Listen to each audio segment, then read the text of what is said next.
मनुष्य को हमेशा से कुछ न कुछ सोचने और उसे करने की चाहत रही है। जब वह पक्षियों को आसमान में उड़ते हुए देखता था तो उसे भी उनकी तरह उड़ने की चाहत होती थी। प्राचीन काल से लेकर अब तक मानव के इस चाहत में कोई बदलाव नहीं हुआ है।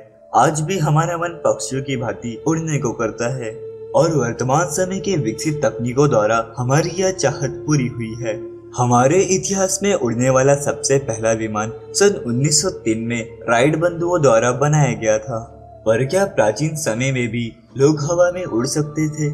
इतिहास में हमें ऐसे कई सबूत मिले हैं जो ये साबित करते हैं कि हमसे हजारों साल पुरानी सभ्यताएं भी हवा में उड़ सकती थी। आज की इस वीडियो में हम अपने धार्मिक ग्रंथों और दुनिया भर में मिले सबूतों का विश्लेषण करते हुए यह जानेंगे कि क्या सच में प्राचीन समय में मानव हवा में उड़ सकता था।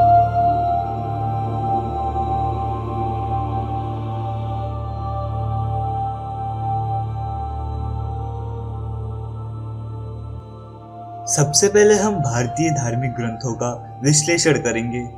भारतीय हिंदू धार्मिक ग्रंथ में ऐसे कई उल्लेख मिलते हैं जिनमें ऋषि मुनि, मनुष्यों तथा देव पुरुष सशरीर अथवा किसी यांत्रिक उपकरण के माध्यम से उड़कर अपनी यात्रा पूरी करते थे।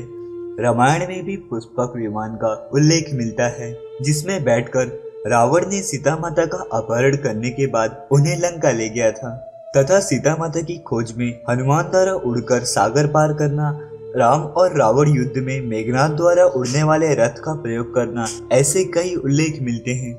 ऐसी मान्यता है कि युद्ध के बाद श्री राम ने सीता, लक्ष्मण तथा अन्य लोगों के साथ सुदूर दक्षिण में स्थित लंका से कई हजारों किलोमीटर दूर उत्तर भारत में अयोध्या तक की दूरी पुष्पक विमान से हवाई मार्ग से तय की थी।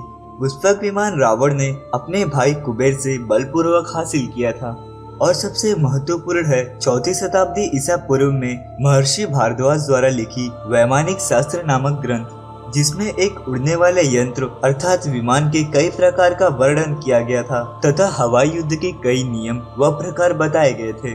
महर्षि भारद्वाज ने हवा में उड़ने वाले इन यंत्रों को विमान नाम दिया था। महर्षि ने अपने ग्रंथ में कई आश्चर्यजनक तथा शक्तिशाली विमानों का उल्लेख किया है जिसमें गोदा, परोक्ष, प्रलय तथा जल्द रूप शामिल हैं। गोदा नामक विमान एक ऐसा विमान था जो अदृश्य हो सकता था।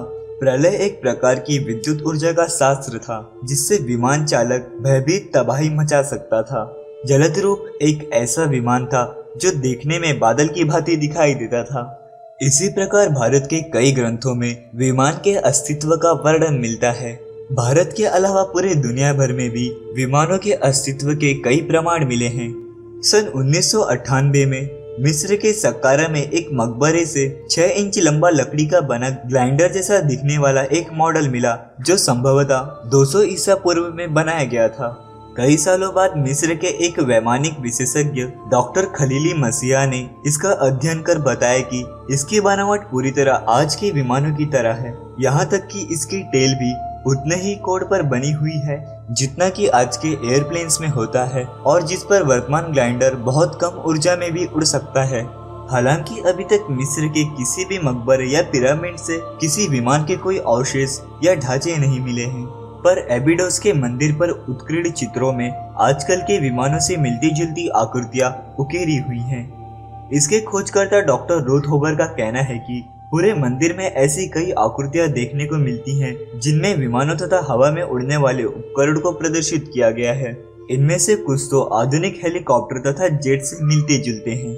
इसी तरह सदियों तक पेरू के धुंध भरे पहाड़ों में छिपी इक्का सभ्यता की नाजका रेखाएं तथा आकृतियां आज भी अंतरिक्ष से देखी जा सकती हैं। लैटिन अमेरिकी भूमि के समतल और रेतीले पठार पर बनी मीलों लंबी यह रेखाएं ज्यामिति का एक अनुपम उदाहरण है। यहाँ बनी जीव जंतुओं की 18 विशाल आकृतियां भी इतनी कुशलता से बनाई गई हैं कि लगता है कि मानो किसी विशाल ब्रश के जरिए अंतरिक्ष से उनकी रचना की गई हो। आज भी इक्का सभ्यता के खंडहरों और पिरामिडों के भित्ति चित्रों में मनुष्य के पंख दर्शाए गए हैं तथा उड़न तस्तरी और अंतरिक्ष यात्रियों के जैसे पोशाक में लोगों के चित्र बनाए गए हैं। इसके अलावा मध्य अमेरिका से मिले पुरातात्विक अवशेषों में धातु की बनी आकृतियां बिल्कुल आधुनिक विमान से मिलती जुलती हैं। इन सभी घटनाओं तथा उल्लेखों में मनुष्य द्वारा आकाश में उड़ने की बात इतनी बार बताई गई है कि जिससे विश्वास होता है कि कई प्राचीन सभ्यताएं कोई ऐसी तकनीक का आविष्कार कर चुकी थी जिनकी सहायता से वे आसमान में उड़ सकती थी। हमारे पुराणों, अभिलेखों, भित्ति चित्रों, प्राचीन वस्तुओं तथा प्राचीन लेख को इतिहास जानने का एक अत्यंत महत्वपूर्ण व प्रामाणिक जरिया माना जाता है।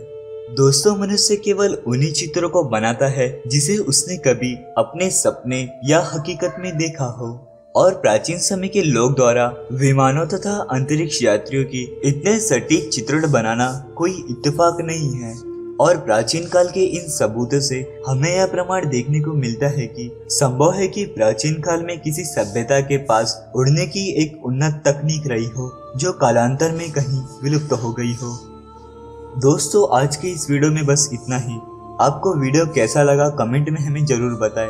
अगर वीडियो पसंद आया हो तो इस वीडियो को लाइक और शेयर जरूर कीजिए, और अगर अभी तक आपने चैनल को सब्सक्राइब नहीं किया है तो नीचे दिए गए रेड बटन पर क्लिक करके हमारे चैनल को सब्सक्राइब कर लीजिए, क्योंकि मैं आप लोगों के लिए हर हफ्ते ऐसे ही रोमांचक वीडियोस लाता रहता हूँ। मिलता हूँ अपने अगले वीडियो में, तब तक के लिए नमस्कार।